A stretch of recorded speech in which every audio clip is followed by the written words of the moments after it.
What's good, yeah, and welcome to another vid. So, around 4 hours after Vorn went live on the global server, there were some changes to his kit, and now we'll discuss them in this video to let you know if they are a nerf, a buff, just a fix, did anything truly change.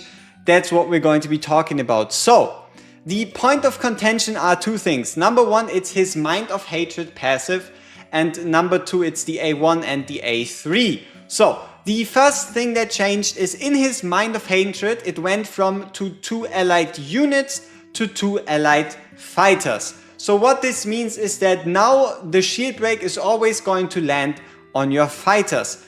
Why is this actually nothing? Yes, it sounds like a nerf, but with the current content, it is no change at all. Let me explain. So the only time this could be a nerf is if in the future, at some point, we get another piece of content where somehow, some way, in some form, we need to break another shield and you cannot place ground units.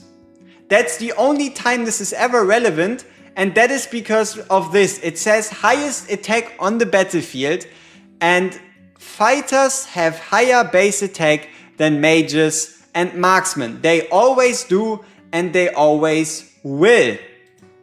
So what ends up happening in all cases, because with the way Abyss 1 is currently built, which is the one you want to bring him for with his shield break, with the way Abyss 1 is built, you're going to be bringing 4 ground units. 3 of them are going to be fighters, because you're not going to bring 2 tanks.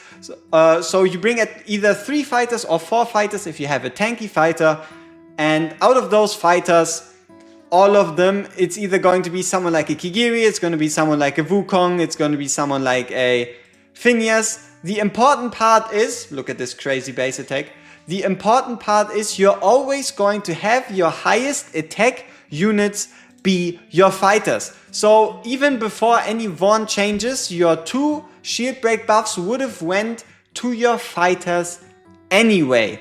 They would have gone on to Wukong, they would have gone on to Kigiri, they would have gone on to Phineas, they would have gone on to Nomera anyway, no matter what. So that's the baseline.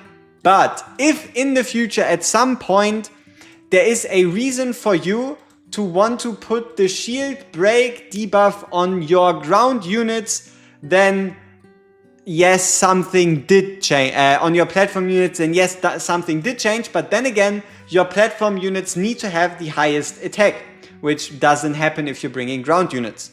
Second part, we did actually get a buff to an extent.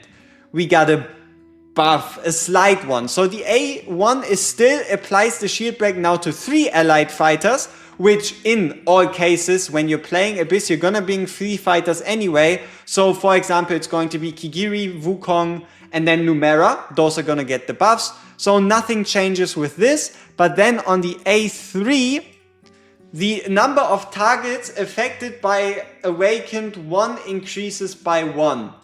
So there is actually a buff to Vorn. It's a slight one, it's a very slight one. But if you have a A3 Vorn, all of a sudden you can apply the shield break to 4 fighters.